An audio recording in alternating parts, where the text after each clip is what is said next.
The Jedi Order from its inception swore to defend the galaxy from any threat, with the Sith being responsible for leaving the most painful wounds and traumas on them. Resting in Avar within the city of Tav, Jelf reflects on everything he had lived through. Jelf Marran's life was a mix of tragedy and hope. He, a Jedi Knight, found purpose in the secret Jedi Covenant, serving as a Covenant shadow. His early life was marked by loss and pain, experiences that could have easily pushed him to the dark side. However, it was the guidance and faith of Krinda and Lucen Dray that offered Marran a new path, one of service and dedication to Jedi ideals. The Jedi Covenant became more than just an organization for Marran. It was a chance at redemption. As a shadow, he worked tirelessly to protect the galaxy from any threats, driven by a deep contempt for the Sith and everything they represented. However, fate had a cruel irony in store for him. He was forced to stay on Kesh after an accident with his ship while flying over the planet, and unbeknownst to him, that remote world was inhabited by the very beings he despised, the lost tribe of the Sith. Jelf decided to live as a slave, so as not to attract the attention of the Sith who inhabited the place. However, his friendship developed with the Sith, Orielle Kitai, had condemned him. The ship with which he had arrived at Kesh had been hidden, a Nora-class tactical strike fighter. It was damaged, but it was his only way off the planet, so he had to protect it with his life. But his mistake with Orielle Kitai was letting her into his life more and more, to the point of even feeling an attraction, dooming his stay on Kesh, his possible escape from the planet, and perhaps his life. Ori had discovered his spaceship, so upon noticing this, Jelf set out in search of the Sith to prevent her from spreading the news. The Jedi had been running practically without pause since the previous night. Now, as the sun set again, he had stopped, half dead from thirst and hunger, in a bar next to the walls of the capital. After life as a shadow, hiding from the Sith on Kesh had not been difficult. He knew how to hide his presence in the Force, and the existence of a class of human outcasts made it easy for him to blend in with them, as long as he kept contact to a minimum. Until now, he knew nothing of Ori. He had been following her tracks from his farm to the capital city. His bet was that she hadn't said anything yet, and the tribe didn't know the secret. After a short break in analyzing where Ori's whereabouts could be, Jelf already knew exactly where to go. The investment of time in talks and personal conversation had been productive. For her part, Ori had gone to speak with her mother, who after her supposed betrayal in the plot against the Grand Lord, Lilia to demote her from High Lord to slave, had been forced into hard labor, collecting and cleaning Uvag's stables. The Grand Lord Ven had turned Kendra Kitai's fall from power into a public spectacle. What Ori saw shattered her. Her mother utterly humiliated, filthy, barefoot, and moving piles of manure with long shovel. Sneaking away out of sight, the daughter approaches her mother, and after a quick chat to find out if she was okay, Ori huffed in preparation to reveal the big news. She had been running all night from Jelph's farm after discovering his secret, finally arriving at Tav. Now, at last, she was there, and she had something to bargain with the Grand Lord. All along her journey, questions flooded the Sith. What was he? Where did he come from? Republic Fleet Systems, the character she read said. The Republic, she remembered from her studies, was the tool of the Jedi, the puppet body through which the Jedi Knights ruled the galaxy, according to her limited knowledge. Knowing that the information of the existence of a spaceship that could take the lost tribe of the Sith to the intergalactic scale was very valuable, Ori would use this to return the status of Kitori family to where it belonged, to the elite, and return her mother to the High Lords. It was definitely information that would be worth something to someone, but to whom? So Ori decided to meet with her mother to find out who to go with. Chandra was totally skeptical of what her daughter said. She believed that there was nothing in the world that would return them to their status. Completely overwhelmed by emotions, Ori reveals to her mother that she had found a second ship on Kesh. The Omen ship where Yaru had arrived had been useless for hundreds of years, stranded on the mountain from which the first Sith descended. And thanks to Jelf, the Ori-class tactical strike fighter was the second and only ship working on Kesh. Her mother's eyes widened at the revelation given by her daughter. Without a doubt, this news was one of the greatest discoveries for the Keshiri and the Sith. Knowing how politics worked, Orielle Kitai gave clear instructions to her daughter. Of the 7 High Lords, 3 were totally on the side of Ground Lord Lily. So there were 4 reliable ones left, and to reach them, the indicated contact would be the architect Gadim Badolfa, one of the most influential people in the place and a close friend of Chandra. As a final order, Chandra told Ori explicitly not to say exactly what she had found. In this way, the advantage of mysticism was a card that had to be played well by the 2 Kitai. After saying goodbye to her mother, swearing that everything would return to normal, Ori would take advantage of her abilities with the Force to knock out a guard and take his lightsaber. Heading towards his destination, Jelf ventures into Taff, where through the Force he is able to sense how the dark side reigns there. The Sith presence had left a deep mark on the planet, saturating the atmosphere with hatred and negativity. Jelf struggles to maintain his sanity in the face of the overwhelming influence of the dark side. His mission is to find Ori, who, despite thinking the worst of the Sith, and based on all the time he spent with her, he knows that Orielle was not that kind of Sith. Jelf believes she could be an exception. The Jedi arrives at the right place, the city's aqueduct system, where in the past she had mentioned her knowledge of the system, and Jelf believes that from there he will be able to get a better view of Taff and hopefully find Ori.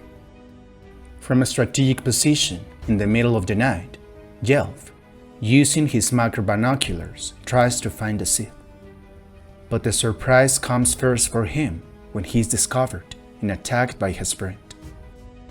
Ori, having discovered Jelf's true identity, attacks him with the Force, starting a physical confrontation that quickly escalates into a lightsaber duel. On one side, the darkness is illuminated by Ori's crimson-colored lightsaber, and on the other, Kesh witnesses Jelf's blue lightsaber, a color never seen before in the place. Amidst the heat of battle, Ori repeatedly accuses Jelf of being a liar, her voice filled with rage and disappointment. Jelf, cornered by the exposed truth, admits his past as a Jedi and the existence of his hidden spaceship. This confession only further increases Ori's anger, who reveals that she had planned to expose Jelf to the Sith authorities. The conflict turns into an intense verbal exchange, where Ori's plan to restore her family's status within Kesh Sith society is revealed. As the confrontation progresses, Jelf senses a profound change in Ori. The person she had shared moments with in the previous days seems to have vanished, replaced by someone consumed by ambitions for power and unwavering loyalty to Sith ideals. Ori, for her part, rejects her former self, considering it a failure and a deviation from her true Sith nature. In such a tense situation, Jelf reveals a shocking truth that shakes the foundations of Ori beliefs. The Sith, as a galactic force, no longer exist. According to Jelf, Ori's tribe on Kesh represent the last vestiges of the Sith in the entire galaxy. The Sith had been extinct since the Great Hyperspace War. This revelation deeply destabilizes Ori, calling into question everything she believed. The conversation becomes more personal and complex. Ori finds herself torn between her deep-rooted loyalty to her people and the new reality she faces. Jelf, for his part, tries to persuade her to reconsider her actions and her path, appealing to the connection they had formed. Yet, mutual distrust persists as an unconquerable barrier between them. As the duel reaches its climax, an attraction between Jelf and Ori becomes apparent, but this attraction is grounded in deep mistrust. Ori articulates this dilemma clearly. She recognizes that they can never fully trust each other due to their fundamentally opposite natures. She senses Jelf's conflicting thoughts, his desire to trust her fighting against his instinct to remain guarded. The encounter ends in a state of uncertainty, with both at a turning point. Jelf and Ori's relationship, as well as their individual destinies, are left hanging, caught between the potential of what they could be together and the realities of their origins and loyalties.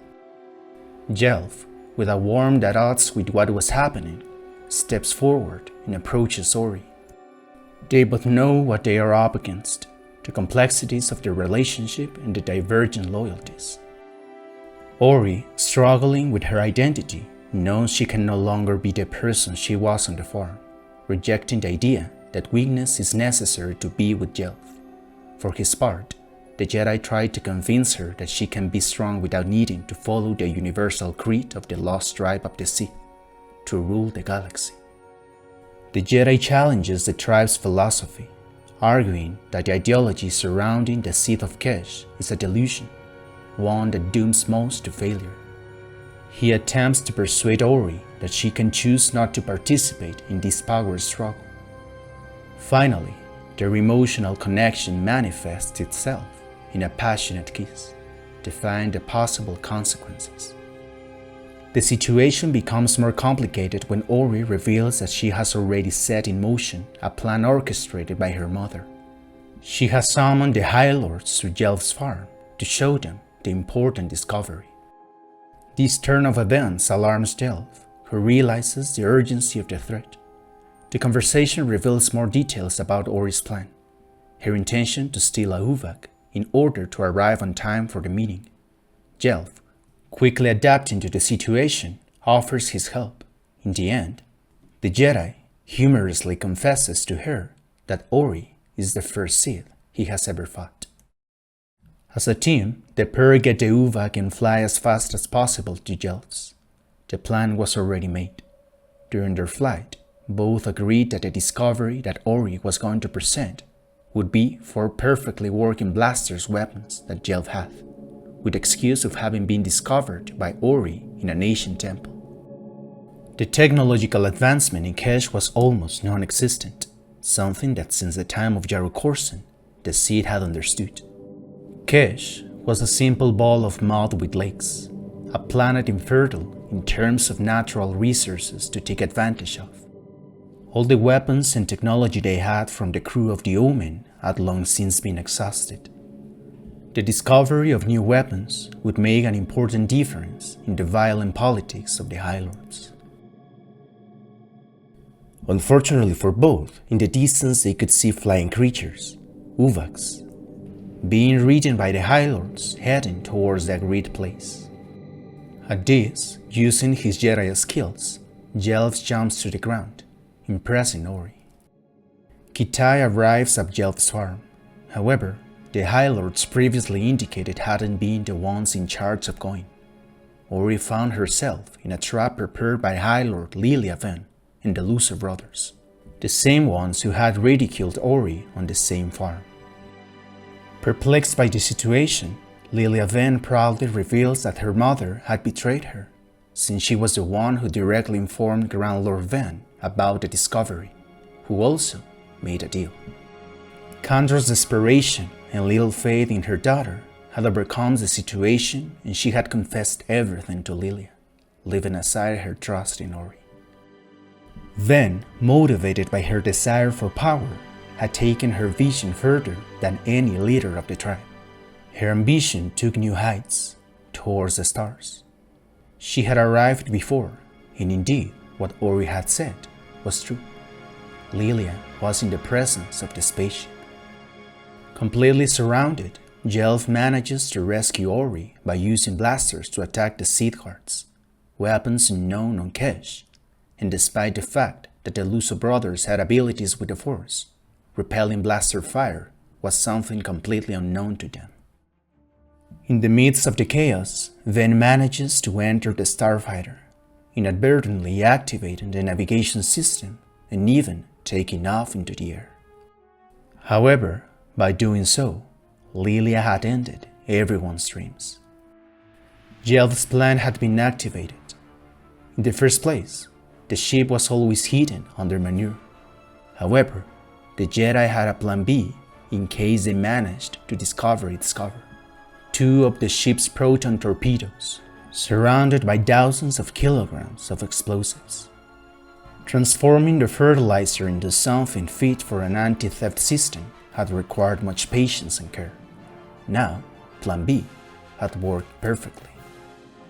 When the cables yanked upward, Trigger snapped shut on the torpedo warheads. The weapons detonated, igniting the surrounding explosives, setting off a massive explosion that destroys the barn and launches the ship into the air. In a moment of tragic irony, Ven briefly interprets the violent ascent as a manifestation of the ship's power, only for her triumph to become her downfall when the remaining torpedoes detonate, creating a spectacle visible even from the distant tower. Jelf manages to save Ori, jumping with her into the river just before the explosion. Finally, Lilia Ven had found her way to the stars. 80 weeks after the explosion that destroyed the farm, Jelf and Ori conducted a nighttime inspection. They discovered that everything had disappeared beneath the waters of the river, erasing all evidence of the starfighter. After ensuring their safety, the pair focused on building a hideout, knowing there was no turning back after Ori's mother's betrayal and Ven's death. The loss of the Grand Lord would likely have reignited conflicts between the Sith High Lords, something Ori wanted to distance himself from completely. Surprisingly, no one was looking for them, and the area was more unpopulated than usual. Ori assumed that it could have been due to the mysterious disappearance of a Grand Lord in a place already considered cursed. It was difficult for Ori to understand her situation, to have made a decision, to have a new vision of herself, and from that fearful darkness, something motivated her. For hundreds of years, history had been intertwined with legends, and Ori as a child had heard a fable that the most devout Keshiri spread as a lesson to the younger inhabitants of Kesh. The Keshiri legend said that, shortly after the arrival of the Sith, part of their native population had escaped across the ocean, led by a figure who didn't let herself to be bowed to the Sith and their oppression. History had forgotten Ada Rival, the Keshiri guilty of discovering and helping the original Sith. According to Ori's understanding, Adari, the enigmatic figure, gathered a group of Keshiri, and tired of the Sith, they preferred to make a one-way trip beyond the horizon of Kesh for freedom, where probably the only thing they found was death. However, that fate was better than living in service to the Sith. Today's more devoted Keshiri told it as a cautionary tale. Choice of destiny was a luxury reserved for the gods, not their servants. The cost of arrogance for a servant was isolation.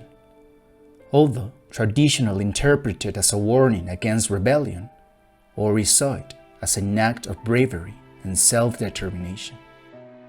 Using Jelf's blue lightsaber, an unusual color for her, Ori worked on building her shelter.